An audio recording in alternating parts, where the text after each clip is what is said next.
Bonjour à tous, bonjour mes amis et bienvenue dans cette nouvelle émission qui donne la parole aux explorateurs de conscience.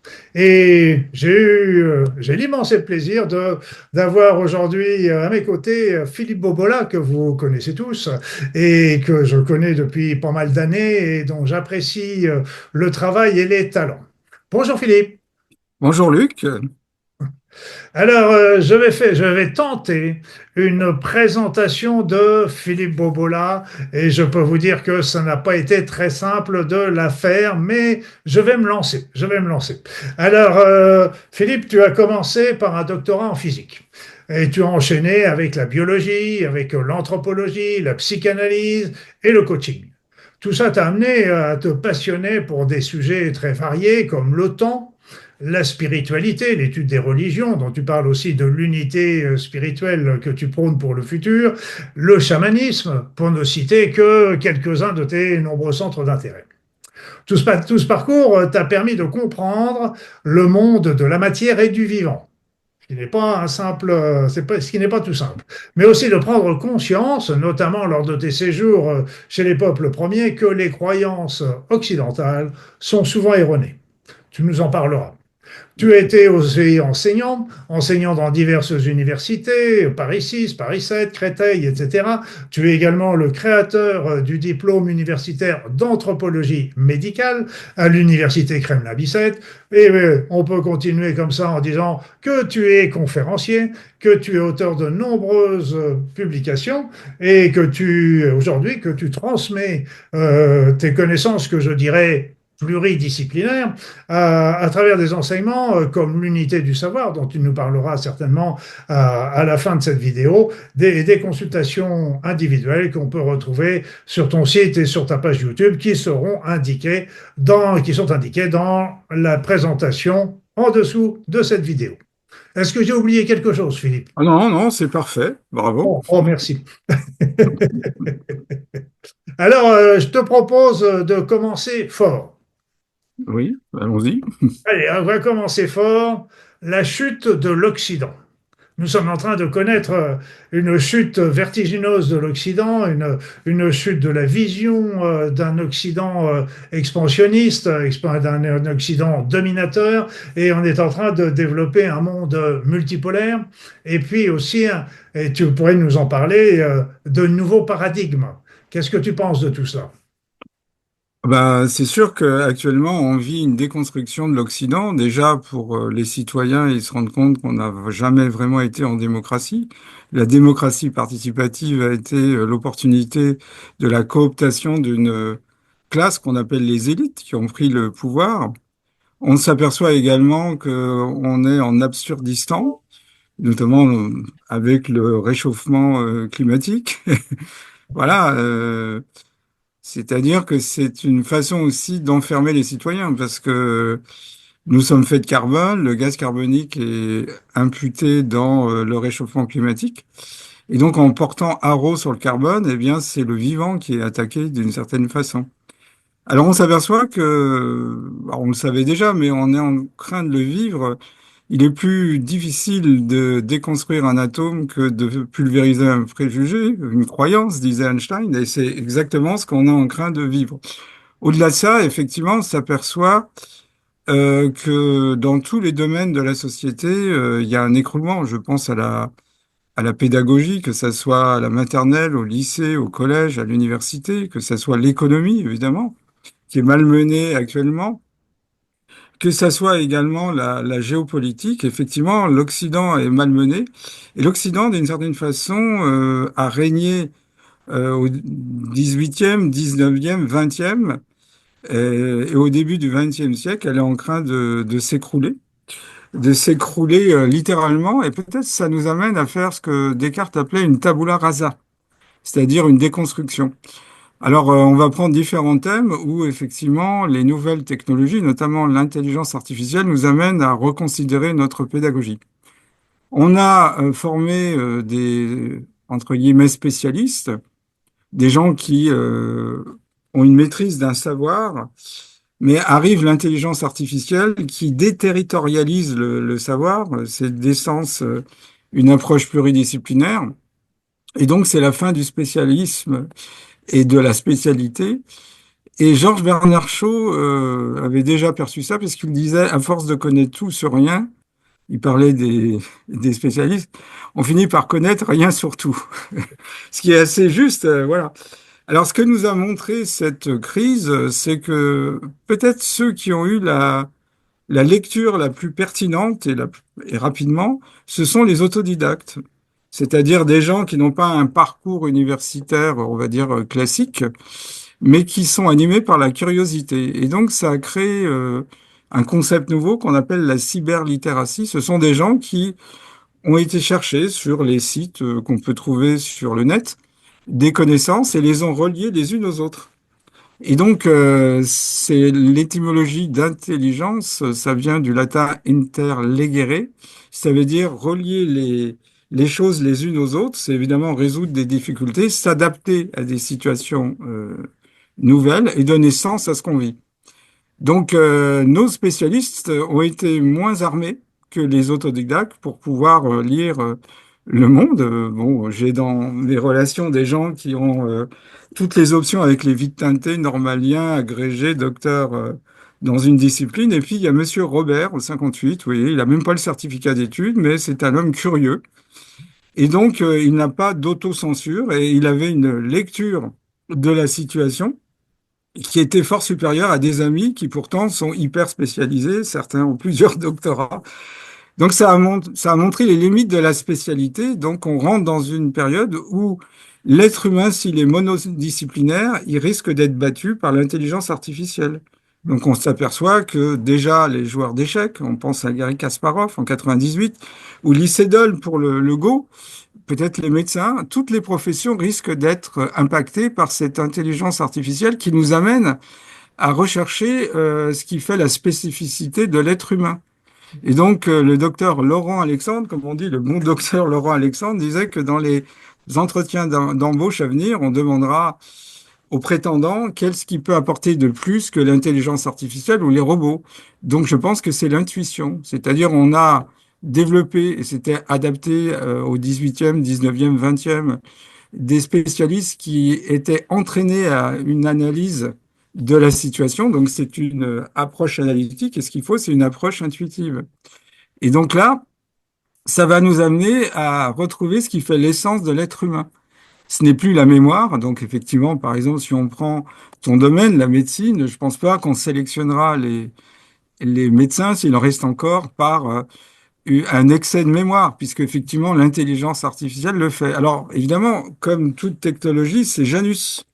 C'est-à-dire, il y a toujours un bon côté, un mauvais côté. Bon, j'aurais tendance à dire que si ceux qui développent cette technologie sont du mauvais côté, ils amèneront la technologie du mauvais côté. Voilà, bon, on voit bien que le GAFAM, Google, Apple, Facebook, Microsoft ou les autres géants du net, bah, sont des gens qui veulent avoir un pouvoir et c'est une mainmise sur l'humanité. Alors, si je prends les gens de ma génération, on est la même génération, bah, j'étais entraîné au calcul mental et je m'étais entraîné, j'étais assez bon à calculer mentalement. Maintenant, avec l'arrivée de la calculette, puis maintenant là on trouve la calculette sur le portable, bah, je n'ai plus la capacité que j'avais avant.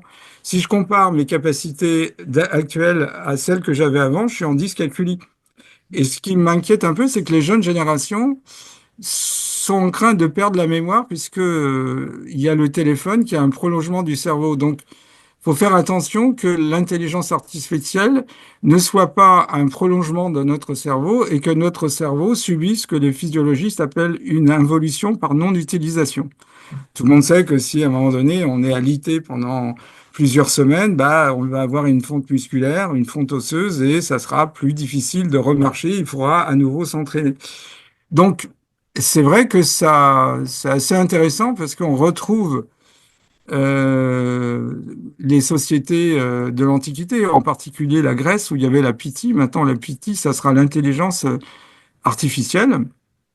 Et donc, petite réflexion, si notre influx nerveux, c'est 100 mètres par seconde, 400 km à l'heure, et on nous annonce des ordinateurs de plus en plus performants, des ordinateurs quantiques, en supposant qu'ils fasse circuler l'information à un tiers de la vitesse de la lumière, 100 000 km à la seconde, il y a un rapport, on va dire, 1 million.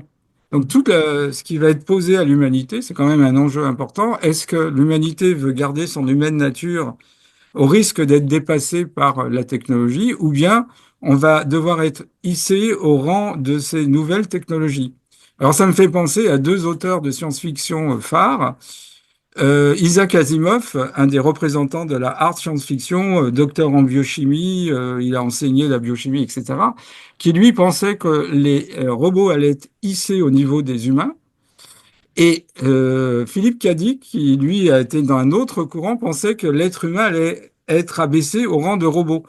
Et donc on va voir si effectivement l'infosphère, qui est de plus en plus rapide vis-à-vis de laquelle on doit s'adapter. Donc, si on est dans un schéma strictement darwinien, on doit s'adapter à une information qui est vitesse éternellement vitesse, accélération éternellement accélération. Donc, c'est quand même un enjeu de taille. Donc, évidemment, il faut développer une nouvelle pédagogie de l'intuition.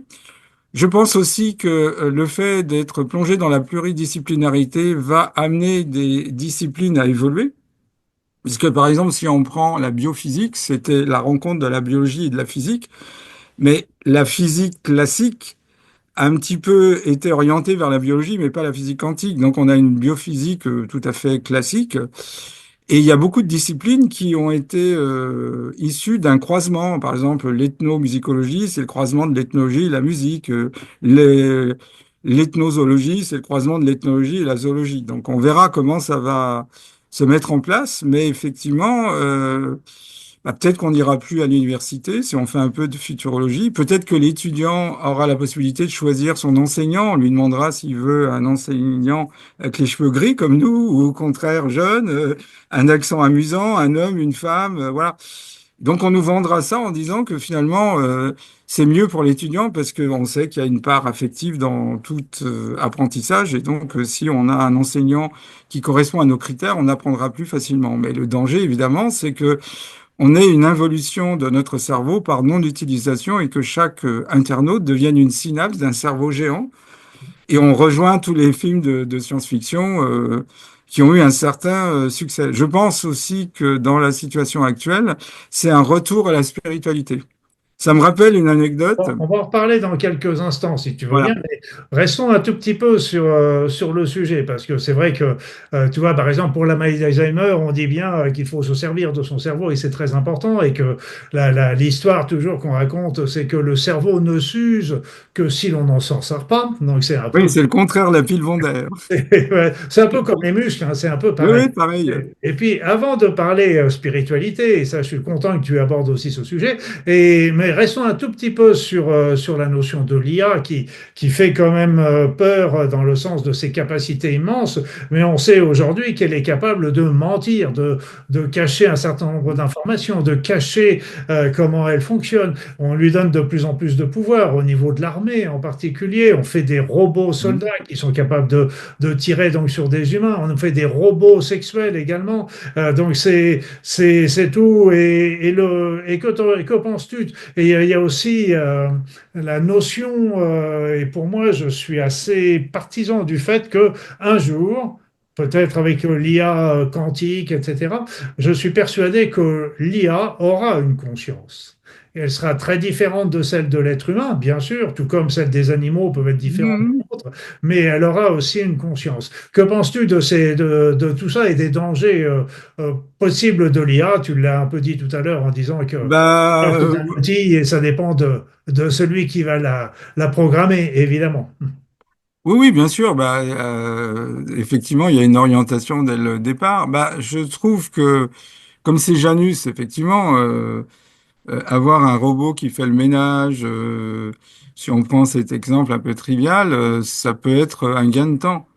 Mais évidemment, le problème de la technologie, c'est elle se développe dans un domaine donné et après elle sort de son domaine. Si je prends par exemple le stylo jetable, le stylo Bic, qui a été un progrès par rapport au stylo à plume sergent-major que j'ai connu sur la fin, ça a entraîné l'homme jetable ou l'employé jetable. Donc le Kleenex, pareil. Donc faut faire attention parce que la technologie elle a tendance à prendre le pouvoir puisque son mot d'ordre, c'est pas la réflexion, c'est le côté pratique, utile et rapide. Donc Et, voilà. et aussi le business que ça rapporte. Eh ben bien sûr, bah, ça c'est toujours, mais il y aura toujours du business que ça rapporte, mais c'est des changements profonds de la civilisation. Par exemple, quand est arrivée l'imprimerie, la galaxie Gutenberg, pour reprendre l'expression de Marshall McLuhan, Herbert Marshall McLuhan, qui a écrit un superbe ouvrage, La galaxie Gutenberg, il montre comment ça a profondément changé l'évolution de l'humanité. Et il arrive à la conclusion que le plus important, c'est pas tellement le message qui est véhiculé, mais plutôt le véhicule, le vecteur du message. Medium is message, disait-il. Donc, avoir du temps libre, pourquoi? C'est toute si on peut plus travailler, parce qu'effectivement, ce qu'il faut voir, c'est que l'économie a toujours été basée sur un capital, K, depuis les travaux de Karl Marx, les travailleurs, et puis les innovations technologiques. Et il y a une fonction en économie qu'on appelle la fonction de Cobb-Douglas qui joue avec le capital, la masse salariale et l'innovation. Mais on n'a plus besoin de masse salariale puisqu'il y a les robots. Vous voyez ce que je veux dire? Donc, ça va entraîner un changement dans l'économie parce que Mais tu sais, excuse-moi de t'interrompre parce que tu dis, OK, ça va développer du temps libre s'il y a les robots. Mais moi, j'ai connu, et tu l'as connu aussi, l'arrivée on nous montrait l'an 2000 quand on était gamin. On nous montrait l'an 2000 comme étant un paradis où il y aurait des machines qui feraient tout. Et on nous disait, mais ça va être génial les machines parce que comme il y aura des machines dans les entreprises, les ouvriers auront moins besoin de travailler. Mais comme les machines feront une partie du travail, l'entreprise gagnera pareil et les ouvriers, même s'ils travaillent moins, seront payés pareil. En fait, c'est pas du tout fait pas comme ça. C'est que quand les machines se sont imposées, les ouvriers se sont retrouvés au chômage. Et c'est ce qui est en train de se dérouler là devant ah, nos yeux avec, ah oui, oui, avec quand je disais l'IA. du temps libre pour quoi faire, c'est un peu ironique, hein, parce que s'il n'y a plus de travail, voilà. C'est d'où Et vous voyez, c'est il ce y a qu'on une retrouve cascade de d'ailleurs sur conséquences. Moi, la j'aime vision. bien avoir une approche systémique, c'est-à-dire s'il y a plus de travail, donc on est obligé d'avoir un revenu universel. Donc Voilà. le revenu universel doit être financé. Donc est-ce qu'on va nationaliser nos propriétés privées, qui va le financer, et à partir de là, on devient employé de l'État. Vous voyez ce que je veux dire? Et donc, la main qui donne est supérieure à la main Dépendant de qui reçoit. l'État. Dépendant de l'État. Voilà. Donc, je dirais que par essence, la technologie est Janus, mais ça dépend comment elle est orientée, et donc elle semble orientée dans une certaine direction. Alors, on s'aperçoit également, par exemple, que tous les corps professionnels risquent d'être impactés. Alors certains y échapperont parce que le robot, par exemple, tout ce qui est manuel, pour l'instant, on n'a pas une dextérité pour l'instant. Pour Mais par l'instant. exemple, on sait que on va réduire le nombre de médecins. Les pharmaciens, bah, sont plus vraiment utiles. On a des robots maintenant qui peuvent scanner une ordonnance et aller chercher le médicament à délivrer. Donc on le recevra par drone. Vous voyez. On n'ira peut-être plus voir Amazon le y médecin. travaille déjà. Amazon y travaille déjà pour les livraisons par drone. Oui, c'est ça. Donc, ben, ça va se généraliser, évidemment. Donc, contrairement aux autres révolutions industrielles, on a connu la première révolution industrielle, c'est la révolution de la chaleur, la thermodynamique. On a compris qu'on pouvait transformer la chaleur en travail. Après, il y a eu la révolution de l'électricité. Puis après, il y a eu la révolution de l'informatique et de l'information. Et puis maintenant, ben, on a la révolution industrielle 4.0 où effectivement, on est en compétition avec des robots, avec des intelligences artificielles. Donc, tous les corps professionnels risquent d'être impactés, contrairement aux autres révolutions industrielles où les moins qualifiés étaient touchés. Ouais. Donc, actuellement, par exemple, c'était amusant, dans un congrès de psychanalyse, il y avait un collègue qui disait qu'il avait reçu un patient qui était persuadé que sa femme le trompait parce qu'elle passait des heures sur Internet. Donc, effectivement, il a fait son enquête. En fin de compte, elle était avec une intelligence artificielle. Et l'intelligence artificielle, elle peut être personnalisée. Donc, à force de parler, on sait très bien, ChatGPT garde en mémoire, donc ça s'affine. Et donc, on a vraiment l'impression d'avoir un être humain qui nous comprend parfois mieux que notre compagnon, notre mari, notre femme. Donc, il y a une application déjà qui s'appelle Woobot où on peut à n'importe quelle heure téléphoner à une intelligence artificielle qui a retenu les précédentes discussions, qui peut vraiment faire allusion à nos événements de vie. Et donc, c'est vraiment personnalisé. Et c'est un Et phénomène donc, qu'on retrouve beaucoup chez les adolescents actuellement, parce que le, chat GPT et autres sont vraiment les confidents et deviennent véritablement des amis et ils n'arrivent plus à faire la distinction. Pour eux, ça devient une personne avec le confident préféré et elle laisse tomber même les petits amis qui ne comprennent rien à côté de ça. Donc, c'est déjà le phénomène est déjà très courant parmi les jeunes. alors, oui, oui, c'était déjà au Japon, on avait vu qu'il y avait des chiens électroniques qu'on devait nourrir, etc. Donc, eux avaient déjà pris le train en marche. Mais c'est vrai que le psychologue, le psychothérapeute est en compétition avec une intelligence artificielle qui est toujours calme, à qui on peut demander de l'aide à n'importe quelle heure de la nuit. Donc voilà, c'est un peu ça l'enjeu. Alors, je veux pas faire uniquement peur aux gens, ça dépend comment on l'utilise, mais pour l'instant, il faut être vigilant de savoir que l'intelligence artificielle va complètement changer le paysage du travail, puisque beaucoup de professions, alors suivant les auteurs, les économistes, on annonce 30 à 50% de disparition d'emplois, parce que effectivement, l'intelligence artificielle pourra, ou le robot, aisément remplacer. Bibliothécaire, ça va disparaître. Conseiller financier dans les banques, évidemment, guichetier, toutes ces choses-là vont disparaître. Donc, il faudra bien à un moment donné que les gens désœuvrés, on leur trouve une occupation. Donc, si on écoute un des théoriciens du Forum économique mondial, Yuval Noah Harari, il nous prédit un monde où les gens resteront chez eux à regarder Netflix, peut-être dans les, les univers multiples, voilà, les multivers Oui, c'est ça, et ou le mégavert aussi. le mégavers, voilà. Voilà, parce que là, Donc, alors, tout l'enjeu, et c'est ça qui est intéressant, je trouve, on vit des moments essentiels sans s'en rendre compte. c'est un Bah, grand c'est tournant. Ouais. soit on garde notre humaine nature avec, j'allais dire, les atouts et les inconvénients de notre humaine nature, c'est-à-dire la mortalité. Hein, on nous annonce l'immortalité. Euh, et à ce moment-là, on apprécie le contact humain ou on reste dans un monde narcissique où on aura chacun un robot assigné à nos tâches personnelles et une intelligence artificielle pour nous écouter. Et Et donc, tu sais que j'ai pas mal travaillé aussi sur sur le développement de la prolongation de la vie en bonne santé. Alors, tu sais, après ça, ça a été le mhm, rajeunissement, et puis après ça a été l'immortalité dont tu parles. Mais on posait la question aux personnes, OK, vous avez 60, 70 ans, 80 ans, vous voulez vivre 20 ans, 30 ans, 40 ans de plus. Mais qu'est-ce que vous voulez en faire de ces années? Et là, c'était le grand silence, parce que tout le monde le voulait, mais personne n'avait trop réfléchi à ce qu'il voulait en faire de ce temps.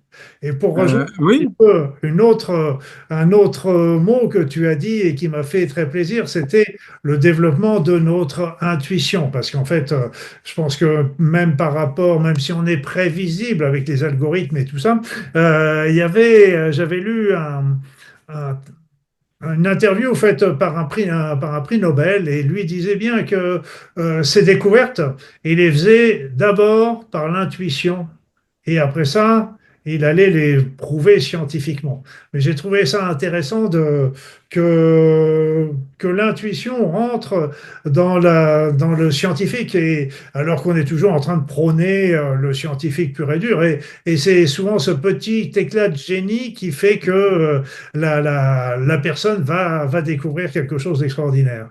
oui. Alors, c'est ce qui fait la différence entre un découvreur et un ingénieur. On peut être un excellent ingénieur, mais c'est souvent les cultures annexes à notre profession qui vont nous amener à découvrir quelque chose d'inattendu. D'ailleurs, sinon, on essaye de trouver ce qu'on a déjà pressenti. Voilà, donc on n'est pas vraiment des chercheurs. Je me souviens, il y a quelques années, c'était encore une époque où on faisait venir sur le journal de TF1, c'était Patrick Poivre d'Arvor, les récompensés du prix Nobel. Et donc Gerbenic a reçu le prix Nobel de physique pour la découverte du microscope à effet tunnel. Patrick Poivre d'Arvor lui avait demandé, mais comment vous avez eu cette idée géniale? Il a réfléchi quelques secondes et il a dit, parce que je n'y connaissais rien. C'est-à-dire que il s'est autorisé ce qu'un spécialiste ne serait pas autorisé. Alors évidemment, il avait un métier, vous voyez, il était physicien, mais il est arrivé dans un domaine qui était étranger à sa spécialité et donc il a osé ce que les autres n'osaient pas. Moi, ça m'est, bon, voilà, j'ai vu ça à différentes reprises. Des fois, quand on lit qu'une équation n'est pas intégrable et on n'a pas fait attention, on arrive à la faire. Ils ne savaient pas, ils ne, ils savaient Voilà. pas que Je ne c'était savais pas que impossible. c'était impossible, alors il l'a fait. Voilà. Donc c'était. Voilà, et donc c'est souvent le fait d'avoir des réflexions. Il y a des experts étrangers dans les hôpitaux anglais. On fait venir un menuisier, on fait venir un boulanger, et donc ils sont totalement étrangers au domaine médical, et ils vont avoir des réflexions de bon sens en disant, bah tiens, pourquoi les malades, le repas est servi si tôt, peut-être qu'ils sont pas faim, vous voyez, tiens, pourquoi on les réveille aussitôt, ils sont quand même en phase de récupération, etc. Donc, à force de baigner dans un milieu, on finit par s'auto-censurer, on se pose plus les bonnes questions. Et donc, c'est ça qui est intéressant, c'est-à-dire, voilà. Alors, l'intuition, effectivement, est un moteur, hein, c'est le terrain de germination scientifique, disait Einstein. Et avant qu'on ait une idée qu'on va, si on est théoricien, exprimer sous forme d'équation ou d'expérience, c'est d'abord l'intuition. Bah, il y a un exemple célèbre, c'est Claude Bernard. Claude Bernard, le père de la physiologie, le père de la médecine expérimentale. On avait déduit qu'il n'était pas un physiologiste, mais la physiologie. Si on regarde son CV, c'est assez impressionnant. Il est connu, entre autres, pour avoir découvert la fonction glycogénique du foie. À l'époque, on ne savait pas à quoi servait le foie, donc le foie a de multiples fonctions, mais parmi une de ces fonctions, il stocke le sucre sous forme de glycogène, et donc le stock de sucre est utilisé si besoin, et on va découper le glycogène, qui est un polymère, c'est-à-dire des molécules de sucre associées les unes aux autres par des liaisons. Et donc, il faut savoir que Claude Bernard avait fait un mariage malheureux, ça arrive, sa femme était contre l'expérimentation animale, et ses deux filles aussi. Donc il vivait un enfer chez lui, et donc il s'échappait du foyer familial. Son laboratoire était rue Saint-André-des-Arts à Paris, et un jour qu'il avait travaillé toute la nuit pour échapper à son enfer conjugal, il doit donner un cours à la Sorbonne, et il traverse la grande galerie, dite Claude Bernard depuis, et puis en avançant, il voit un tas de viande au loin sans vraiment savoir à quoi correspondait ce tas de viande. Et son humeur oniro, comment dirais-je, poétique, probablement due à la fatigue, lui fait penser au sucre. Alors certains diront qu'il avait peut-être un manque de sucre, il était en hypoglycémie, puis quand il s'est rapproché, il a vu que c'était un tas de foie, plaisanterie de Caravin, et il a associé le foie et le sucre, mais il l'a pas découvert de façon analytique. Voilà. Et donc, le foie, le sucre, dès son cours fini, il va il revient à son laboratoire et il montre que effectivement, il y a du sucre dans le foie. Et c'est comme ça qu'il a découvert la fonction glycogénique du foie. D'ailleurs, quand on est fatigué, on a moins de d'autocensure et donc souvent, il y a des idées qui émergent. Alors ça a été une réflexion intense. Le mathématicien Henri Poincaré a écrit un livre sur psychologie de l'invention mathématique. Et bien que mathématicien, c'est un remarquable styliste. Il raconte qu'il butait sur un de ses problèmes, les fonctions fuchiennes, et il n'arrivait pas à sortir de l'impasse de cette problématique. Il est parti faire une, euh, une promenade géologique à Nancy, et à peine il a mis le pied sur le tramway qu'il amenait au lieu de rendez-vous, comme des bulles de champagne, il a eu la solution. Il savait qu'il l'avait, quoi. Il a fait sa sortie géologique, il est revenu et d'un seul trait, il a résolu son problème. Donc ça, souvent, il y a une maturation. On bute sur un problème, il faut avoir vraiment réfléchi. Puis à un moment donné, la solution nous vient soit dans les rêves, soit de façon spontanée, à un moment donné où on ne s'y attend pas. C'est-à-dire que comme Claude Bernard, qui avait vraiment vainement cherché la fonction du foie, bah à la fois la fatigue, le côté vagabond poétique qui l'a amené à trouver cette fonction glycogénique du foie. Il y a beaucoup de personnes qui disent qu'ils ont eu l'inspiration sous la douche, parce que la douche, on coupe un petit peu, on se... Mais on va parler maintenant, si tu veux bien, tu l'as déjà évoqué, déjà avec la fonction glycogénique, avec le foie, parle-nous un peu de sa vision de la nouvelle médecine, avec la médecine, justement, et la biologie quantique, parce que, en fait, moi, ce qui me fait de la peine au niveau, en tant qu'ancien médecin, c'est que je la vois toujours raisonner avec la physique de Newton, alors qu'on est à la physique quantique. Et voilà, tu parlais des nerfs avec la vitesse de propagation des nerfs. Il y a aussi les hormones qui voyagent dans le sang. Mais tout ça, ça transporte des informations. Mais on sait aujourd'hui qu'il y a aussi une information qui se transmet d'un bout à l'autre du corps, en particulier avec l'ADN, avec des vibrations, et qui vont encore beaucoup plus vite que peuvent le faire les nerfs. Et donc tout ça, c'est tout comme la dualité onde-corpuscule avec ces hormones qui peuvent se transformer en, en énergie pour traverser des obstacles et reprendre leur forme structurelle, matérielle une fois passée. Donc il y a tout un, tout un niveau que la médecine occulte, alors que euh, c'est quelque chose qui pourrait l'aider énormément à faire des grands pas, à mon sens. Ah oui, oui, bien sûr. Ben, on vit une période que j'appellerais le post-matérialisme. On s'aperçoit que la matière qui a été reine n'est pas suffisante pour comprendre le vivant. Si on prend l'exemple de la biologie, de la médecine, voilà. Euh, on a à peu près 25 000 gènes et une drosophile à peu près 24 000 gènes. Donc on voit bien que la quantité de matière génétique n'entraîne pas forcément un lien de causalité avec la complexité. On sait que, par exemple, vous avez certaines amibes qui ont 2 fois plus de gènes que le génome humain. Amoebia dubia, par exemple, qui est le record. Les plantes ont en moyenne 50 fois plus de gènes que nous. Donc, on abandonne l'idée que plus il y a de matière, plus c'est complexe, ce qui est un schéma darwinien complètement erroné, maintenant on le sait.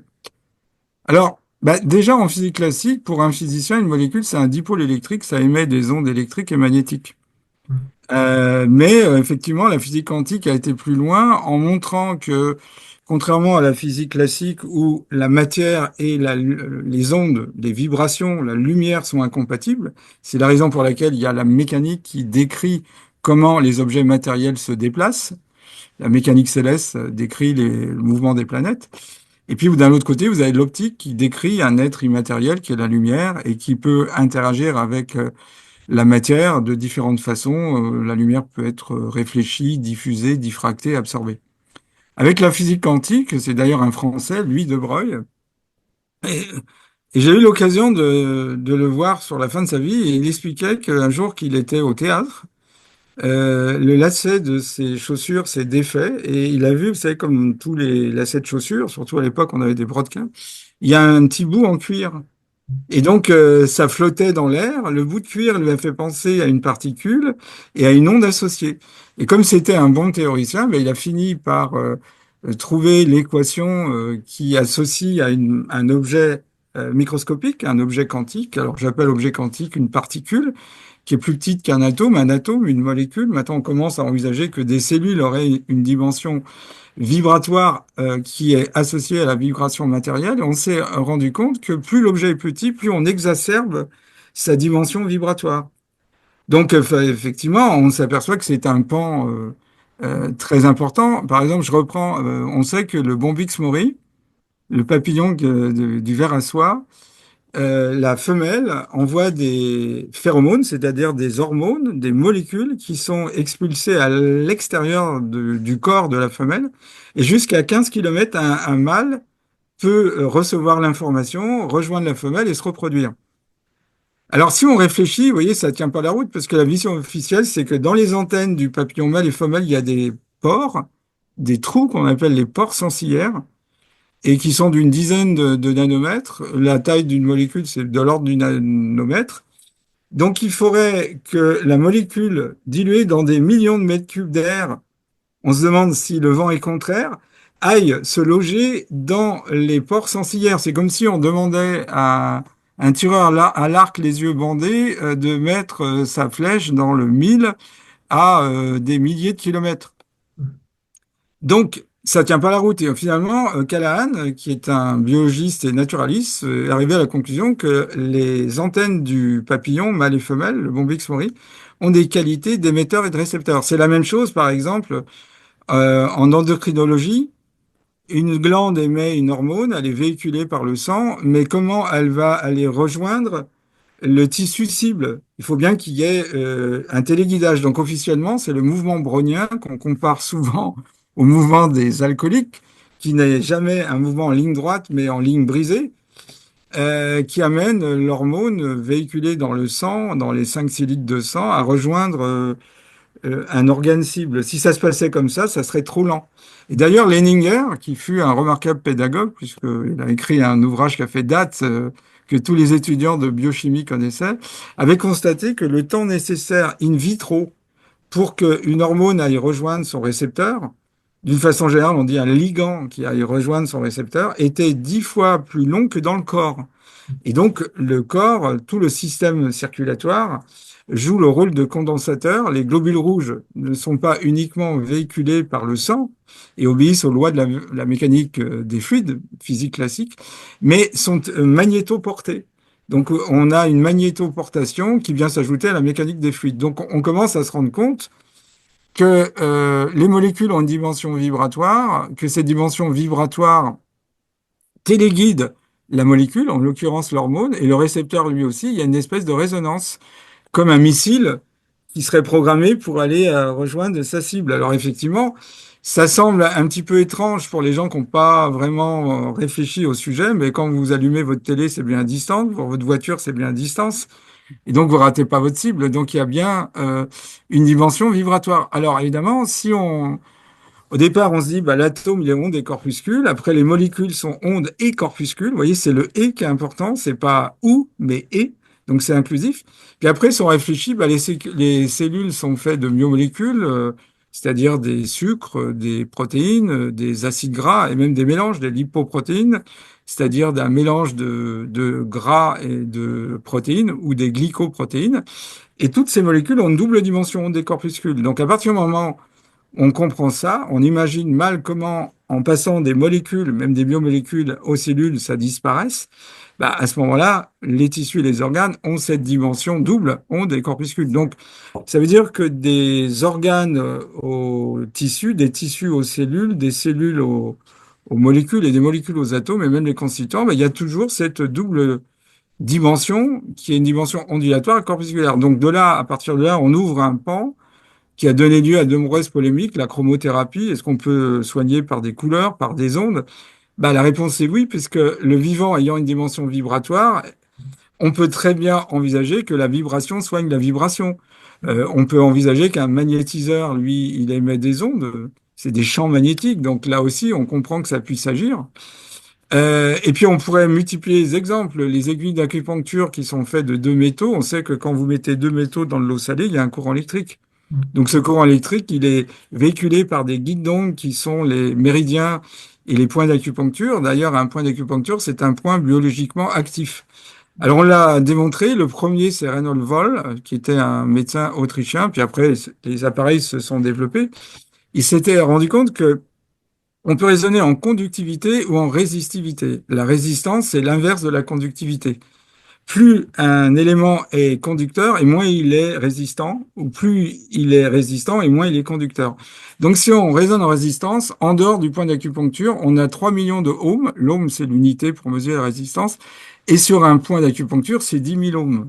Donc ça veut dire que le point d'acupuncteur est beaucoup plus conducteur que en dehors du point d'acupuncture. Donc à partir de là, ça ouvre un pan.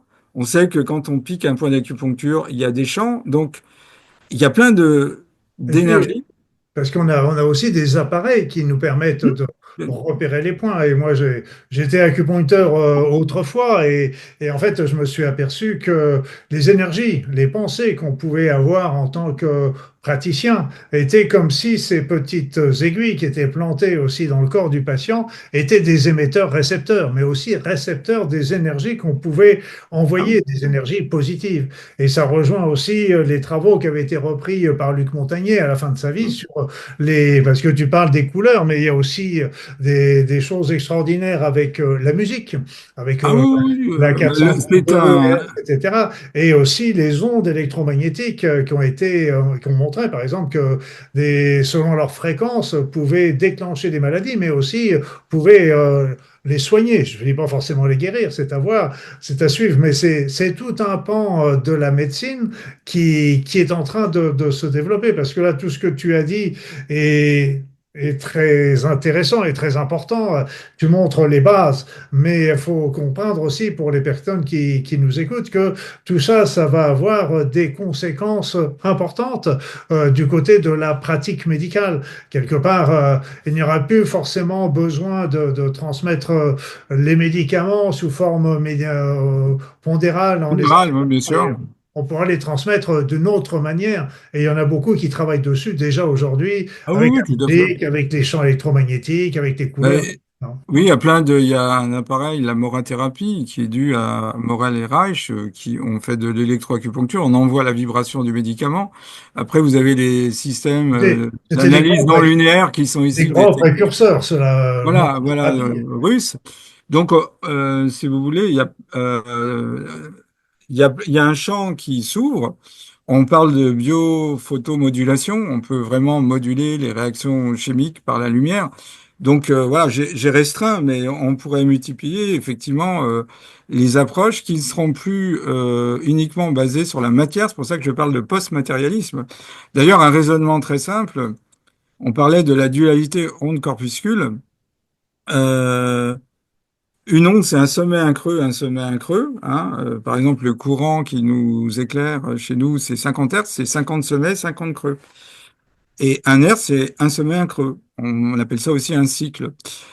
Et on s'est rendu compte que ces ondes obéissaient dans le monde microphysique à une loi très simple. Vous avez une constante qui caractérise les phénomènes quantiques, on appelle la constante de Planck, H, divisée par la masse de l'objet microscopique et multipliée par sa vitesse, la vitesse à laquelle il se déplace. Vous voyez bien que plus la masse est petite et plus la longueur d'onde est grande. Donc l'homéopathie, qu'est-ce que c'est? C'est diluer, raréfier le principe actif pour exacerber le phénomène vibratoire. Et donc, effectivement, quand je parle de post-matérialisme, ça va impacter aussi la médecine. Donc, de la vision qu'on a du corps découlent les traitements. Donc, effectivement, on citait Claude Bernard, donc c'est un des conquérants d'une vision matérialiste du corps. On a commencé à comprendre qu'il y avait des organes, des tissus, des systèmes, donc ils ont fait un travail remarquable. Mais c'est une approche qui est basée sur la physique classique et pas sur la physique quantique. Donc, on s'aperçoit, par exemple, que la photosynthèse qui peut avoir des rentabilités qui frôlent les 100% chez les plantes a une description quantique. L'olfaction a une description quantique. La double hélice d'ADN a cette forme en double hélice du fait de propriétés quantiques. Même la migration des oiseaux migrateurs, la migration des oiseaux s'explique par des propriétés quantiques. Donc, progressivement, on s'aperçoit que la biologie est presque obligée de s'ouvrir à une autre physique. Alors, pour l'instant, on est encore dans la phase de résistance. Donc, c'est la théorie des châteaux forts. Dès que quelqu'un arrive venant d'une autre discipline, le pont-levis est relevé. On a les chaudrons d'huile bouillante et les archers qui tirent en disant, mais qu'est-ce qu'il vient faire? Il n'a pas le bon diplôme, etc. Mais ça durera qu'un temps. Et donc, je pense qu'on aura une autre vision du corps, la dimension énergétique du corps, tant décriée par la médecine allopathique et remis dans la catégorie de l'ésotérisme, l'occultisme, la patamédecine, enfin tous ces termes qui ont été utilisés, prendra une autre dimension, parce que finalement, si on fait un raisonnement très simple, en considérant que chacun de nos atomes a une dimension vibratoire, si on faisait la somme des mini-vibrations portées par chacun des atomes, on aurait autour de notre corps physique un corps vibratoire qu'on appelle le corps énergétique. Évidemment, je l'ai introduit qualitativement, il est beaucoup plus structuré, le corps physique, le corps éthérique, le corps astral, etc., etc. Donc, je pense que la vision du corps est en train de changer. Et en ayant une autre vision du corps, on aura d'autres façons de traiter. Oui, ce qui est dommage, mais bon, c'est ainsi va la vie, c'est que les découvertes en physique quantique ne sont pas anciennes, elles sont récentes. Quand je dis récent, ça veut dire que Einstein, c'était quand même il y a à peine un siècle, il y a un peu plus d'un siècle maintenant. Et malgré toutes ces révolutions qu'il y a eu au niveau de la physique quantique, ce n'est pas suivi d'une part en médecine, mais médecine, c'est qu'un épiphénomène, je dirais quelque part, c'est que cette physique quantique nous donne une vision de l'univers complètement différente de tout ce qu'on nous présente habituellement. Et quelque part, à travers ça, ça nous montre aussi que nous sommes tous reliés, grâce à la physique quantique le montre bien, et que nous formons un tout, un seul, une unité, une humanité. Oui, oui, ben on s'aperçoit qu'il y a une propriété quantique qu'on appelle l'intrication. Donc, quand on est en physique classique, si deux corps interagissent par la gravitation, tout le monde sait que plus on va les éloigner et plus l'intensité avec laquelle ils vont interagir diminue. En physique quantique, la distance ne compte plus. On parle de non-séparabilité. Mais on a aussi une intrication dans le temps. Par exemple, le présent peut être intriqué au passé. Alors, la flèche du temps de la physique quantique est fort dérangeante, puisque finalement, notre bon sens vient de notre quotidien, et le quotidien est surtout régi par la physique classique, bien qu'on s'aperçoive de plus en plus que la physique classique s'ouvre à la physique quantique. Il y a des petits... Allez, compliquons encore un peu plus ces choses. On a prouvé également que le futur agissait sur le présent.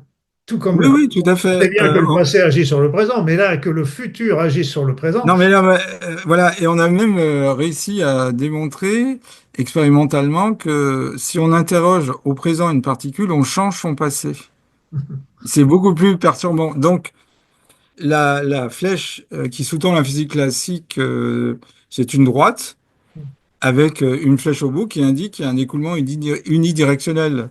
On ne sait pas trop ce qui s'écoule, c'est ce que j'appelle une prison à roulettes. Ça coule et ça s'écoule, mais sans qu'on sache vraiment le moteur. Mais le temps, c'est une machine à transformer le présent en passé. Où est le passé? Est-ce qu'il y a un cimetière en passé? Est-ce que ce qu'on a choisi, qui a fait un présent, et on aurait pu prendre d'autres choix, reste en suspens? En tous les cas, ce que montre la physique quantique, c'est interroger au présent une particule, c'est prendre le risque de changer son passé. Et effectivement, le futur précède le présent.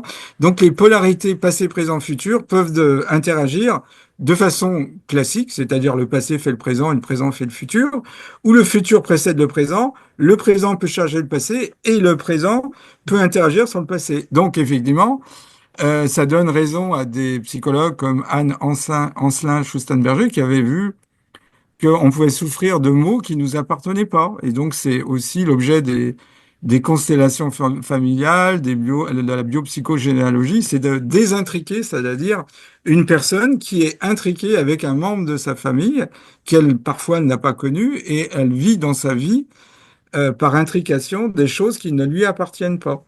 Donc, et On puis, peut, on peut avoir aussi un phénomène qui peut nous être arrivé sans même que nous nous en rendions compte, parce qu'imagine que nous ayons pu changer notre passé, mais on l'a oublié. Et quand on vit le présent, on a l'impression que le passé qu'on a changé a toujours existé et que l'autre passé n'a jamais existé. Donc on tombe aussi dans la notion des possibles mondes, univers parallèles bah, en physique quantique, effectivement, les anglo-saxons appellent la physique des potentialités. Toutes les potentialités, il n'y a pas une position, mais un ensemble de positions. Il n'y a pas une vitesse, mais un ensemble de vitesses. Il n'y a pas une trajectoire, mais un ensemble de trajectoires. Il n'y a pas un futur, il y a un ensemble de futurs. Donc, c'est assez intéressant parce que finalement, on s'aperçoit que le cinéma a été une façon d'orienter les choix des futurs possibles. Je pense en particulier à certains films comme Matrix, etc. Quand on est dans une salle de cinéma noire, dans le noir, il y a une perméabilité psychologique. Alors ça me fait penser à la phrase de Rainer Maria Rilke qui disait «Le futur s'infiltre en nous longtemps avant son arrivée afin de s'y préparer une place». C'est-à-dire que on nous a ensemencé un futur possible, et donc quand on regarde certains films comme l'intelligence artificielle de Steven Spielberg, IA, ou Minority Report, ou certains films comme Matrix, évidemment, eh ben, c'est comme si on nous avait infiltré euh, des possibles qu'on a actualisés. Donc ça revient à ce que la publicité du Larousse, je sème et je récolte, je sème à travers les œuvres de fiction, que ça soit sur Netflix ou dans le cinéma, des futurs que je voudrais bien voir arriver parce ils font que je vais maintenir mon pouvoir. Et donc, nous sommes les actualisateurs de futurs qui ont été saupoudrés dans notre esprit, dans notre conscient, inconscient, subconscient. Et dans tout ça, quelle est ta pensée par rapport aux personnes qui considèrent que nous vivons dans une simulation, Bah oui, enfin, il y a plein de gens qui disent qu'on est dans une sorte de jeu de simulation, dans un mégavers en fait? Nous sommes dans un en train de mégavers. rêver de vivre, nous serions des avatars d'un joueur qui serait quelque part ailleurs. Bah, Ça rejoint Matrix, toujours. Voilà, bah, le scénario, pour l'instant, on ne l'a pas vraiment démontré, sauf que j'ai lu des livres où des gens disent qu'ils ont vu des bugs dans la matrice et que ça irait dans ce sens. Et que les particules Je seraient n'ai pas de des preuves pixels. concrètes, mais en tous les cas, théoriquement, en physique quantique, il y a la possibilité d'univers parallèles. Si on revient à la santé, on actualise à chaque seconde sa santé. Donc c'est vrai que le rôle du médecin, c'est d'être un facilitateur pour que son patient puisse actualiser ses propres potentialités de guérison. Donc on peut être très malade, un peu malade, à l'article de la mort ou en bonne santé. Donc la, la physique classique nous déresponsabilise, la physique quantique nous responsabilise, c'est-à-dire qui a actualisé l'état dans lequel je suis. Euh, Est-ce que c'est la faute à la société? Est-ce que c'est la faute à la génétique? Ou c'est moi qui, sans le savoir, a été actualisé une potentialité qui ne me convenait pas. Et c'est vrai que il y a plein de gens qui ont réfléchi sur les guérisons dites miraculeuses et ils se sont rendus compte que la maladie qui aurait pu emporter les gens les a déviés d'une mort certaine puisqu'ils étaient sur une vie qui ne leur convenait pas. Et donc, un médecin avait demandé à des cancéreux euh, comment ils voyaient leur cancer et il disait, le cancer m'a sauvé la vie. Donc lui, au début, il comprenait pas. Il dit, non, vous voulez dire que vous avez risqué votre vie en ayant un cancer et que vous êtes guéri. Non, le cancer m'a sauvé la vie dans le sens où j'ai été mis entre parenthèses, ça m'a fait maturer. Donc certains ont quitté leur travail, quitté leur compagne, enfin plein de choses. Il y a eu des changements, ce qui fait que on pourrait dire en termes de potentialité, une maladie, c'est un futur inadapté pour nous, mais peut-être adapté à une personne. Et donc, ce qui est intéressant, c'est ce que j'ai été actualisé, je peux le désactualiser. Bien sûr. C'est-à-dire que si on part du principe que, comme en physique quantique, celui qui fait la mesure intervient par l'objet de son instrumentation, mais également par sa conscience, ce que j'ai construit, je peux le déconstruire. Oui, parce que et ça rejoint un peu complètement ma vision basée sur d'autres faits, c'est que la maladie est un appel de notre être et pour les personnes qui entendent, comprennent le sens et acceptent de changer en fonction de ce sens, ça va les ramener vers la vie de leurs aspirations, de leur être. Et c'est pour ça que, et tu l'as dit très bien aussi, c'est que ce ne sont pas les médecins qui guérissent, les thérapeutes, etc. On est là pour aider les patients sur leur chemin de guérison. Mais qui est-ce qui va guérir? Qui est-ce qui fait ce chemin? C'est le patient lui-même. Mais le patient, on l'aide à trouver son chemin vers sa véritable vie qu'il a un instant oublié et que la maladie est là quelque part aussi. On peut considérer qu'il a créé ce mauvais potentiel pour justement prendre le temps d'y réfléchir et ainsi pouvoir changer s'il le désire. Oui, de façon très simple, quand notre psyché ne peut pas comprendre l'impasse dans laquelle on est, une impasse existentielle, la maladie nous met entre parenthèses et nous montre devant les yeux les aménagements que nous devons faire. Maine de Buran, le philosophe, disait, la bonne santé nous éloigne de chez nous, la maladie nous y ramène. Donc quand on est malade, on est obligé de revenir à l'intérieur de soi et là, effectivement, bah, peut-être qu'on perçoit des choses qu'on ne percevait pas tant qu'on était en bonne santé. C'est aussi un phénomène qui s'est passé au moment de la pandémie du Covid, où tout le monde s'est retrouvé enfermé chez soi, et ça, beaucoup de personnes ont commencé à réfléchir à leur existence. Est-ce que l'existence que je menais me satisfaisait, et qu'est-ce qui pourrait être quelque chose. Et alors on va continuer d'avancer Oui, sur un allons-y. autre sujet parce que le temps passe et avec Philippe, on a tellement de choses à pouvoir échanger que c'est merveilleux. Et souvent, et ce qui est super, c'est que Philippe présente ça avec son côté scientifique, moi avec mon côté certes scientifique mais plus médical et Mhm. etc. Mais qu'est-ce que tu penses actuellement? On a parlé de la chute de l'Occident, on a parlé de l'émergence de l'IA, on a parlé du développement futur d'une nouvelle médecine qui sera obligatoire, bon an, mal an. Mais qu'est-ce que tu penses des nouvelles énergies qui arrivent sur cette planète? Bah, je pense que la Terre n'est pas un système isolé. Et donc, elle reçoit des énergies et ces énergies évoluent, notamment ce qu'on appelle les ondes de Schumann. Donc, grossièrement, donc, notre planète présente un sol, la lithosphère, qui est chargé négativement et à peu près de 80 à, allez, on va dire 680 km, vous avez une couche de l'atmosphère qu'on appelle la ionosphère.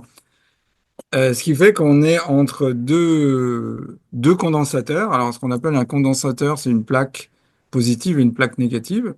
Donc, la plaque positive, c'est la ionosphère. Alors, c'est sphérique parce que la Terre est ronde et l'atmosphère suit la Terre, hein, pas Elle est du fait de ronde la la Terre? pression. Elle est ronde pour toi la Terre? Ah bon, d'accord. Je suis rassuré, tu me rassures. On va Excuse-moi. dire il y a quand même des choses assez troublantes. On va peut-être pas aller trop loin parce qu'on est dans la décroyantisation, mais on va rester dans l'hypothèse que la Terre soit ronde et que Je ne pouvais pas le m'en sol empêcher. est chargé, comment dirais-je, négativement, la ionosphère positivement. Il y a des ondes qui vont du plus vers le moins et qui rebondissent. C'est ce qu'avait découvert Nikola Tesla, que Marconi lui a un peu subtilisé. Et donc, en permanence, c'est chargé, il peut y avoir des résonances. Et donc, on s'est rendu compte que, il y a des ondes qui circulent, qui ont des fréquences. Il y a à peu près, allez, on va dire, entre 2000 orages par minute. Et puis, ça crée des éclairs, 50 à 100 par seconde, ce qui fait 5 millions d'éclairs dans une journée. Et ça charge, ça fait des 3 milliards de kilowatts, donc c'est un condensateur bien chargé. Et donc il y a des ondes qui circulent, et comme une onde, il y a les harmoniques principales, secondaires, etc. Donc là, 7,83, après vous avez 14, 21, 26, 33, 39. Et donc ça rebondit comme ça. Et donc ces ondes sont en train d'évoluer, et donc ça a forcément une incidence sur le vivant. Par exemple, on s'est rendu compte que quand on a envoyé les cosmonautes dans l'espace, on les a extraits de champs physiques, donc plus de champ gravité, de gravitation, plus de champ magnétique, plus d'ondes de Schumann, et les cosmonautes souffraient de ce qu'on appelle le mal de l'espace. J'ai un peu travaillé là-dessus, à l'ESA, l'Agence spatiale européenne. Et donc, les Russes ont résolu le problème en les soumettant dans l'espace aux ondes physiques qu'on trouvait sur Terre. Et c'est ainsi que sont nées les médecines, je dis bien les médecines aérospatiales qui ont évolué.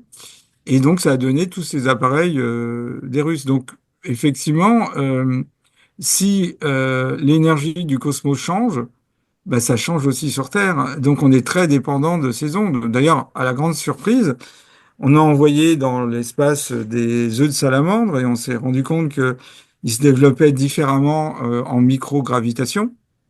Donc, quand ils sont sur Terre, ils se développent bien. En microgravitation, c'est désorienté. Des cristaux à l'opposé se développaient mieux dans l'espace que sur Terre.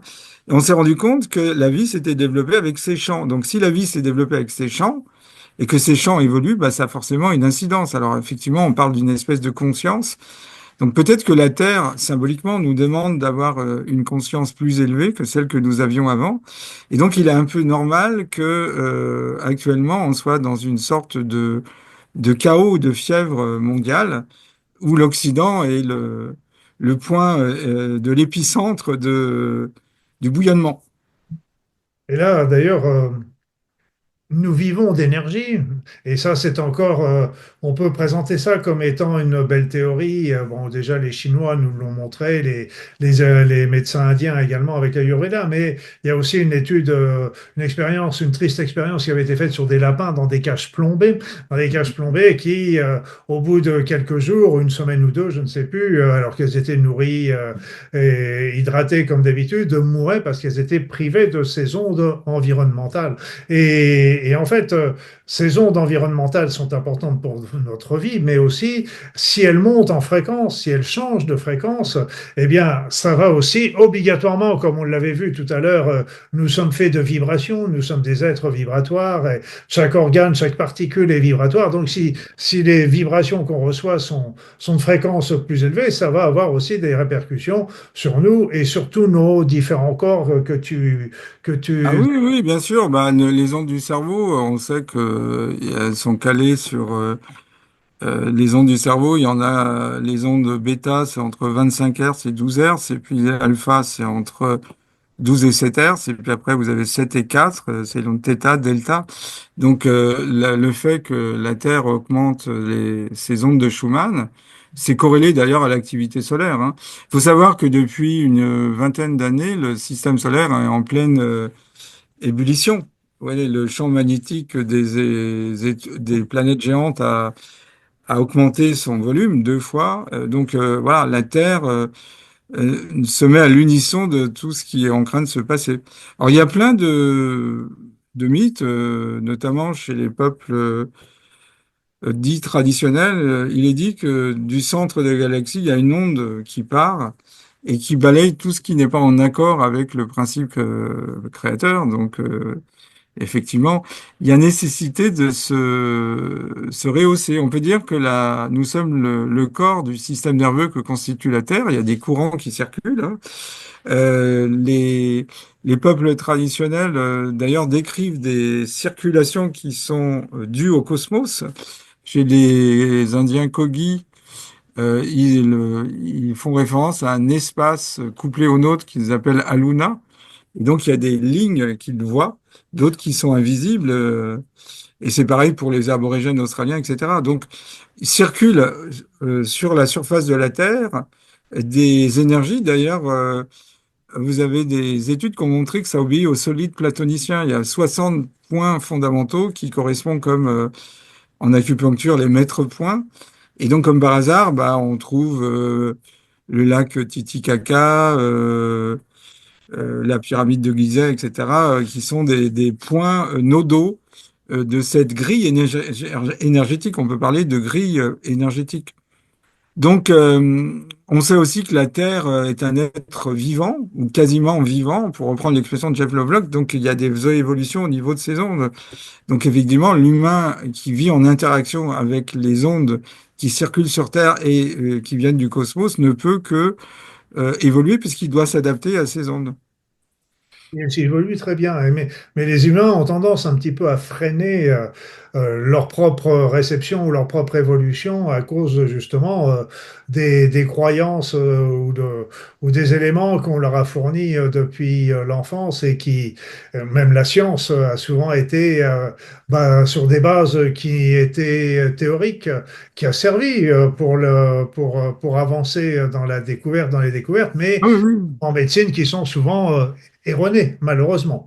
Bah, disons que c'est incomplet, c'est-à-dire vouloir décrire le monde uniquement en termes vibratoires, bah, c'est incomplet, et vouloir le décrire en termes uniquement matériels, c'est aussi incomplet. Donc c'est la rencontre des deux, de la matière et de la vibration, qui fait qu'on a une vision beaucoup plus juste. Bah, sans la lumière, on verrait pas la matière, et la lumière a besoin de la matière pour être mise en valeur, réfléchie, diffusée, diffractée, absorbée. Donc matière et lumière forment un couple complémentaire. Donc, on est tout à fait dans la philosophie de la physique quantique, où Niels Bohr, un des pères fondateurs de la physique quantique, disait que les opposés, quoi de plus opposé à la matière que l'immatériel, la vibration, ne sont pas contradictoires, mais deviennent complémentaires. Ce que montre la physique quantique, c'est un principe de complémentarité. Et donc, c'est d'ailleurs comme ça que Niels Bohr a appelé cette dualité onde-corpuscule un principe de complémentarité. Donc, l'onde est le complément de la matière et la matière est le complément de l'onde. Donc, effectivement, l'Occident, qui a basé tout son développement sur la maîtrise de la matière, la technologie, la science, se trouve un petit peu désorienté puisqu'on passe d'un monde matériel qui est arrivé à bout de course et on rentre dans le post-matérialisme. Donc, il y a plein de physiciens, de biologistes, dans pratiquement tous les sujets, on s'aperçoit que on a atteint les limites du monde matériel. Et donc, pour beaucoup de gens, la disparition de la matière est aussi perturbante que la perte de la vie ou la ruine de la cité, parce que pour eux, le mot vie résonne avec matière. Vous voyez ce que je veux dire? La matière, qui est tangible, est associée à réalité. Je crois ce que je touche. Je crois ce que je vois. Donc le monde invisible, bah, qui est un monde que les peuples traditionnels, les civilisations qui nous ont précédés, ont toujours intégré dans leur modélisation du monde. Il n'y a pas une société traditionnelle où il n'y ait pas, au monde de la réalité ordinaire dans lequel nous vivons, un monde qu'on appelle le monde de la réalité non ordinaire, qui est invisible.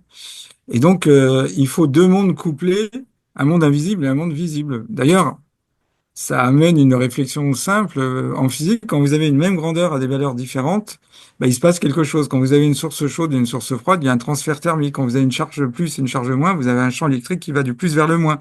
Quand vous avez une différence de pression, il y a aussi quelque chose qui se passe. Bah, il faut qu'il y ait deux espaces-temps. Ça nous amène au temps. Donc, un espace-temps invisible et un espace-temps visible. Donc, les temps s'écoulent à des vitesses différentes. C'est comme si on avait introduit une différence de densité d'écoulement du temps et donc il se passe quelque chose. Donc, peut-être que la physique à venir, elle a plusieurs évolutions à faire. La première, c'est que on n'a pas une physique de l'information. La vie, c'est matière, énergie, information. C'est assez difficile de définir l'information.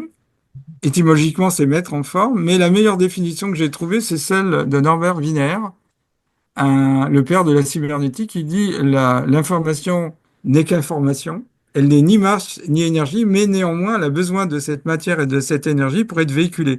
Je prendrai l'exemple du conducteur dans une voiture. Il y a la voiture qui est le véhicule et le conducteur qui donne à la voiture sa direction. Et on ne confond pas le véhicule avec le conducteur. Le conducteur, c'est l'information qui va donner la direction à la voiture, qui est à la fois de la matière et de l'énergie quand elle roule, puisque c'est de l'énergie cinétique. Donc, en France, on a un médecin biophysicien qui s'appelle Henri Atlan, qui a commencé à développer une biologie de l'information, mais c'est un début. On n'a pas une théorie de l'information vraiment suffisamment développée en physique. Donc, dans les années à venir, il faudra qu'on ait une théorie de l'information et il faudra peut-être qu'on reconsidère notre paradigme sur le temps, puisque effectivement, un des grands cryptages de l'humanité, c'est d'avoir été enfermé dans un temps unique, unidirectionnel, qui s'écoule à vitesse régulière. C'est un peu la vision qu'avait Newton, puisqu'il définit le temps comme un temps vrai, absolu, mathématique, et qui s'écoule en lui-même et de par lui-même à vitesse régulière. Donc, ça veut dire qu'il y a quelque chose qui s'écoule, on ne sait pas trop ce qui s'écoule, mais ce qui est important, c'est que l'écoulement se fait sans accélération ni décélération. Donc, de plus en plus, des physiciens théoriciens se disent, mais s'il n'y avait pas un temps, mais des temps. Et donc, si on prend les Mayas, ils envisageaient le temps comme des rayons lumineux. Il y avait 13 temps ou flèches du temps et des glyphes, 20 glyphes, et chacun arrivait à trouver ces glyphes.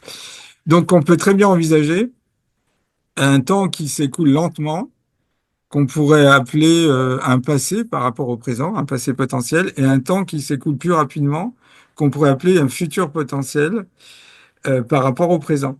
Ah, c'est de suite, le téléphone sonne. Donc, le présent est encadré par des groupes de temps à écoulement plus lent que le présent ou plus rapide que le présent, et donc on est encadré de temporalité potentielle. Donc, ce qui fait que ce qu'on appelle le futur existe de façon préalable au présent, et le présent peut être lié au passé également, ce qui explique les mémoires inter- et transgénérationnelles.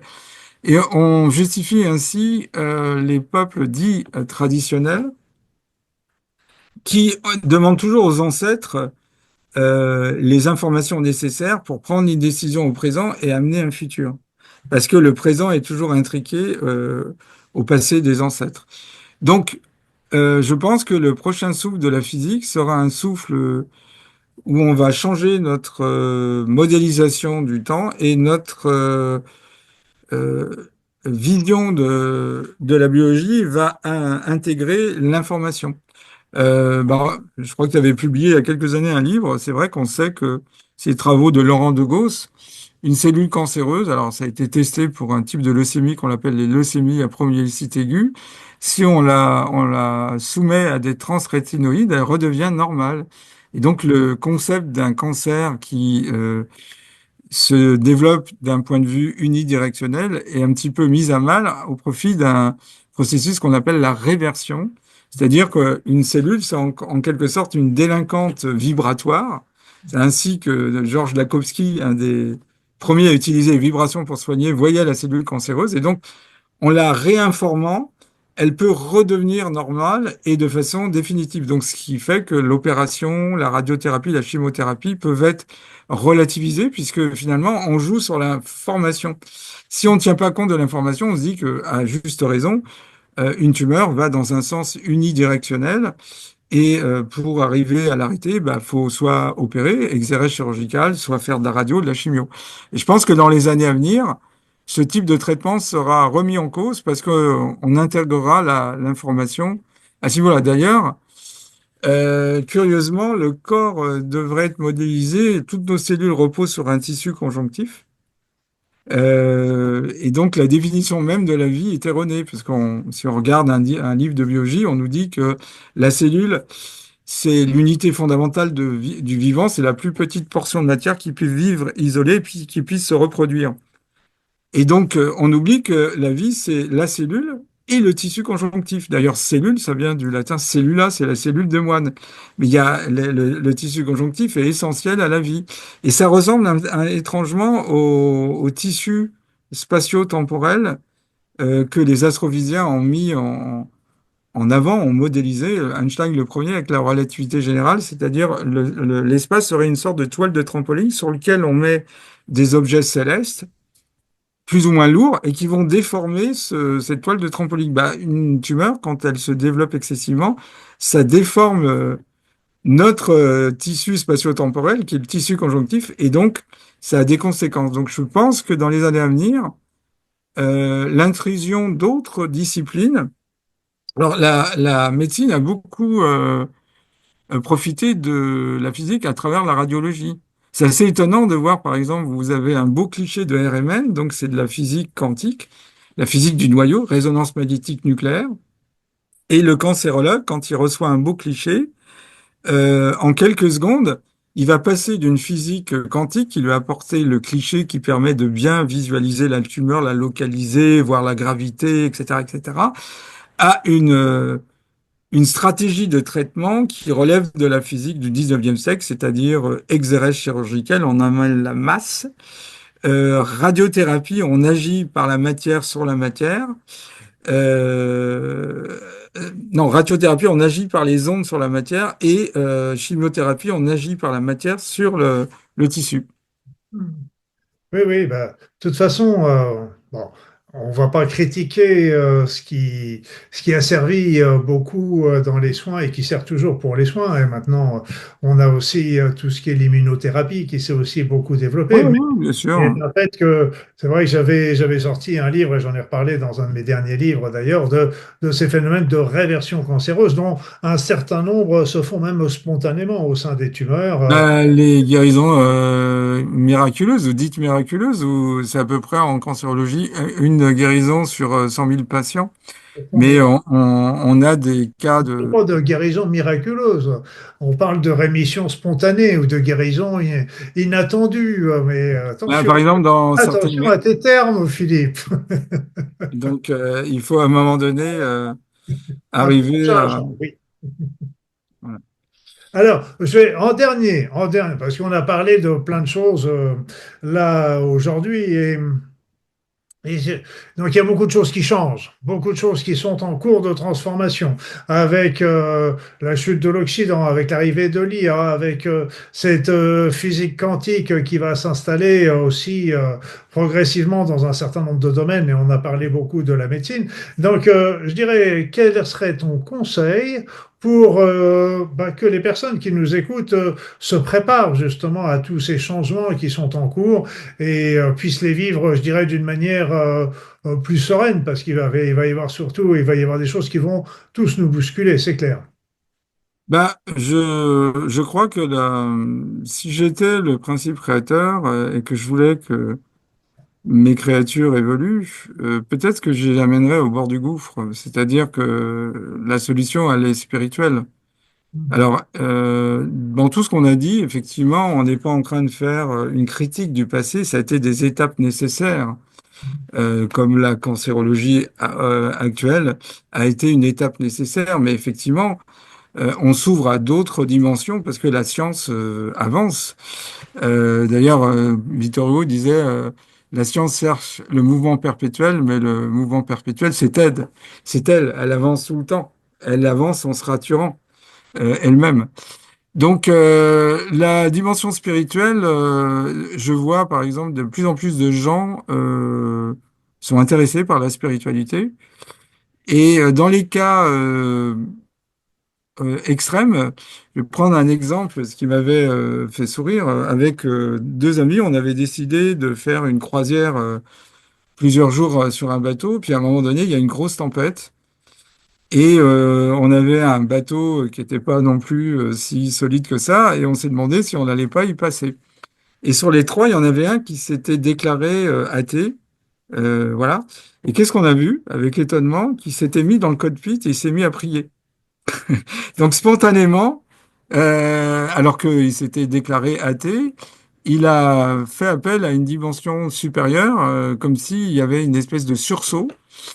Parce que voyait pas d'autre solution que celle de s'en remettre à plus fort que soi, à une dimension supérieure. Je pense que de plus en plus, il va y avoir cette dimension spirituelle et ça m'amène à vraiment envisager une autre façon d'envisager l'avenir.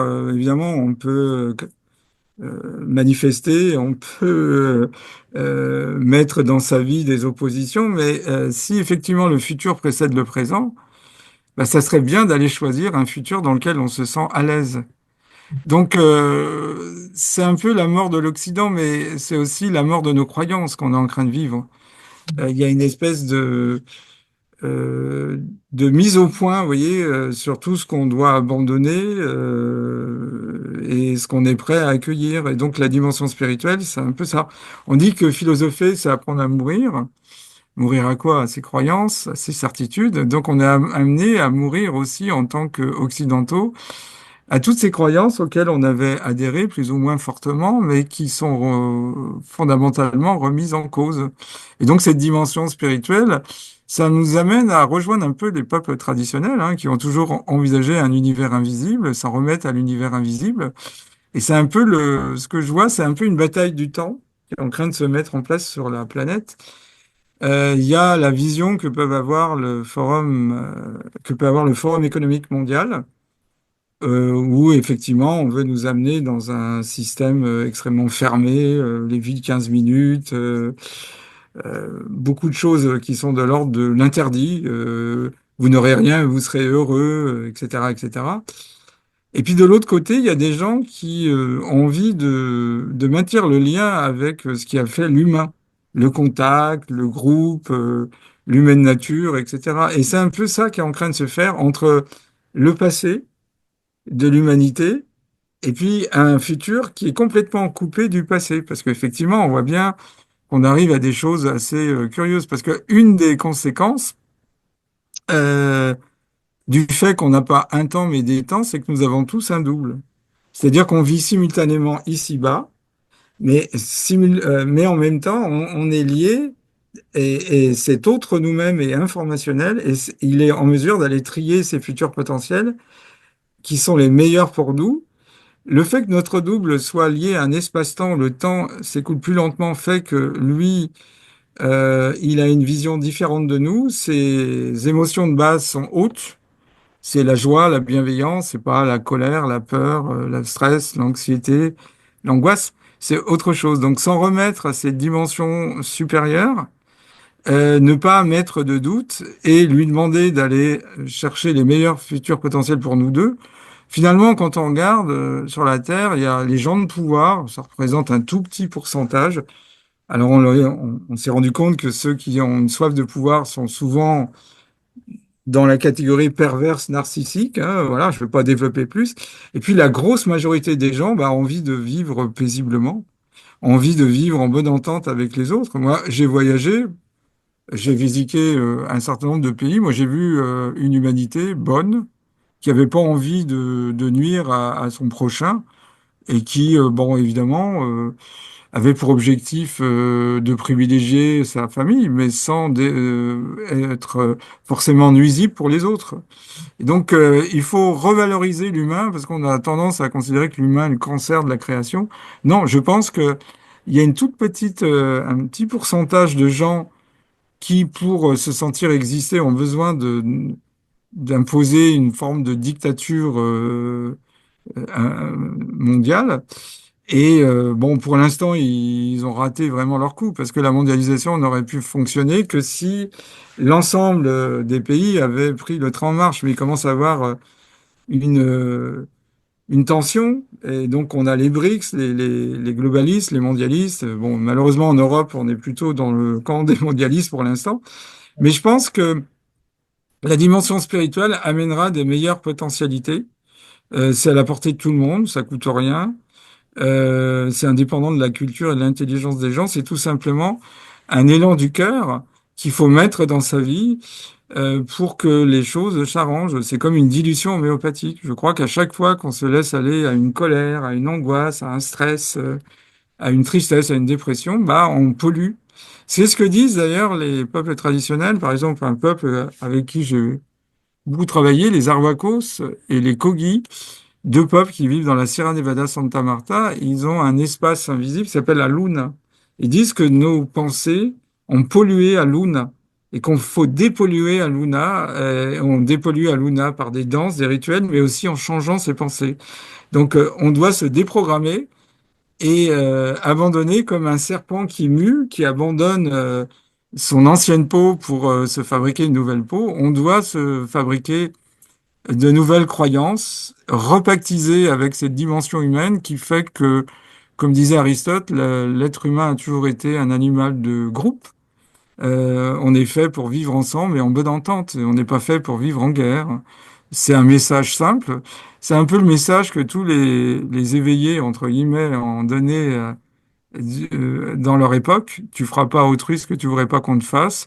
Tu essayeras de vivre le plus en équilibre avec la nature et avec les autres. Et tu ne penseras pas à tuer l'autre en pensée ou en acte. Vous voyez, ces trois points qui sont fondamentaux. Magnifique, magnifique Philippe.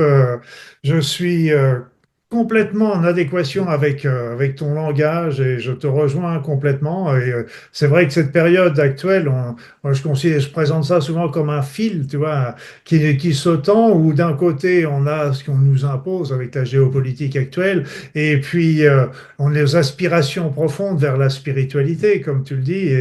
Et je pense sincèrement que pour vivre et passer cette époque très particulière, la spiritualité est une des meilleures clés qui soit, et on peut même avancer encore un peu plus loin sur l'amour. Je pense Oui, vraiment que oui, bien sûr. ça peut être un beau mot de la fin, mais je te laisserai encore un petit mot de la fin à la fin, justement. Oui, oui. Avant, parce que je vois le temps qui passe et on aurait tellement de choses encore, et tu as encore tellement de choses à dire que c'est génial. Mais on va revenir d'une manière un peu plus pragmatique sur toi.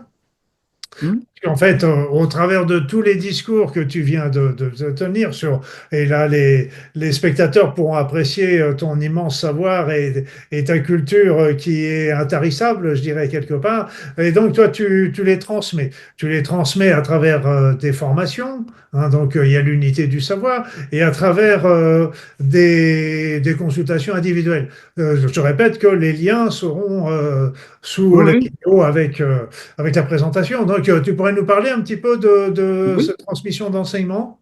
oui, voilà. Alors, je fais des petites formations. J'en fais une le 3 et 4 mai à Annecy, exactement Métais. Voilà, vous trouverez sur mon site unitédusavoir.com toutes les informations. Donc c'est sur le double quantique, comment utiliser le double. Après, j'ai deux formations. J'ai l'unité du savoir. Alors ça paraît un peu pompeux comme titre, unité du savoir.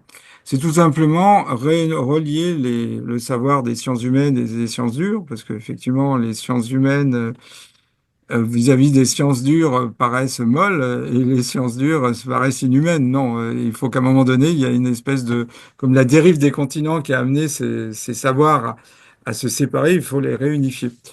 Et puis, j'ai une formation qui s'appelle Sciences et Spiritualité, où on déduit les lois spirituelles du monde entier par rapport aux lois de la matière. Et donc, on s'aperçoit que ça soit la chrétienté, la religion musulmane, la religion hébraïque, pour parler des trois religions monothéistes, l'africanisme, le taoïsme, le shintoïsme, et bien d'autres religions, ou par exemple les religions qu'on pratiquait dans l'Antiquité, je pense en particulier à l'Égypte antique, ont un fondement commun. Après, ça c'est comment dirais-je, il y a eu une migration des gens, et puis voilà, on a le fragment d'un discours disparu. Je pense que voilà, on est amené à mettre du et. Voilà, c'est un peu comme notre cher président, et en même temps, c'est un et, mais un vrai et inclusif, pas un et qui met les concepts en opposition et en brouillage. Je crois qu'on est amené à ne plus avoir cette opposition entre rationalité et religion. Einstein lui-même disait que la science sans la religion est boiteuse et la religion sans la science est aveugle. Donc il faut les deux, voilà, il faut les deux. D'ailleurs, Einstein il était un mystique, hein, c'est un grand lecteur de Elena Petrovna Blavatsky et bien d'autres auteurs. Donc il y avait cette dimension spirituelle qu'on retrouve d'ailleurs chez beaucoup de pères fondateurs de la physique quantique, où on a chez Schrödinger un, un intérêt pour la philosophie grecque et puis, chez Werner Heisenberg, un intérêt pour le Tao. Donc, il y avait cette dimension, quoi. Parce que tout simplement, quand ils ont découvert ce nouveau continent, qui était la physique quantique, où on avait un et, onde et corpuscule, ils se sont rendus compte que les philosophies asiatiques avaient réussi à être dans l'Advaita Vedanta, la non-dualité. Et donc, c'est un peu une mise en pratique équationnelle dans la non-dualité. Et donc, c'est ça qui les a un peu surpris et qui les a amenés à aller chercher à travers ces spiritualités, ces textes, les écrits védiques, des confirmations de ce qu'ils avaient découvert. Et ils ont été très surpris de voir que des gens avaient compris ça sans forcément passer par la déconstruction de la matière, l'atome, etc. Voilà. Et je pense que plus les années vont venir, moi je le vois, il y a beaucoup plus d'intérêt pour la spiritualité. Et il y en aura de plus en plus, et peut-être c'est notre arme à nous, chaque citoyen, de mettre dans ce monde de bruit et de fureur, comme dirait Shakespeare, de la spiritualité très simple, hein, voilà, parce que un paysan peut avoir, à travers l'amour qu'il a de ses bêtes, son champ, une forte spiritualité. Moi, j'ai dans une formation une agricultrice qui est vraiment dans une approche mystique avec sa ferme, ses animaux, etc. Donc c'est ça aussi, hein, être, la spiritualité, c'est être en lien avec la nature. C'est ce lien intense. D'ailleurs, ça me rappelle une petite anecdote quand j'avais rencontré les Yawanawa, qui est un peuple qui vit dans la forêt amazonienne du Brésil, pour arriver à rentrer, aller plus loin dans la communauté Yawanawa. On m'a posé une seule question, j'avais le droit à one shot, comme on dit. Il m'a demandé de décrire en un mot mon monde. J'ai dit disharmonie. Et leur monde, c'était harmonie. C'est de retrouver, l'homme doit retrouver sa place dans la nature. Il est la conscience du monde minéral, animal et végétal. Et donc, il doit avoir une espèce de stabilité intérieure, d'harmonie. Parce que finalement, quand on regarde le monde, il est harmonieux. Un autre peuple, les Ojibwe, considère que le créateur du monde, qui s'appelle Kinché Manitou, qui a donné le grand Manitou, a créé le monde beau, C'est important. La beauté est un moteur de l'évolution quand on regarde les papillons, les fleurs. Ordonnée et harmonique. Harmonique aux deux sens du terme, c'est-à-dire au sens musical, vibratoire, acoustique, et également dans l'harmonie des proportions, le rapport des proportions. Et donc le monde est beau, ordonné et harmonique. Et donc si l'homme veut être en lien avec ce monde beau, ordonné et harmonique, il doit être beau intérieurement. L'éthique, c'est l'esthétique de l'âme.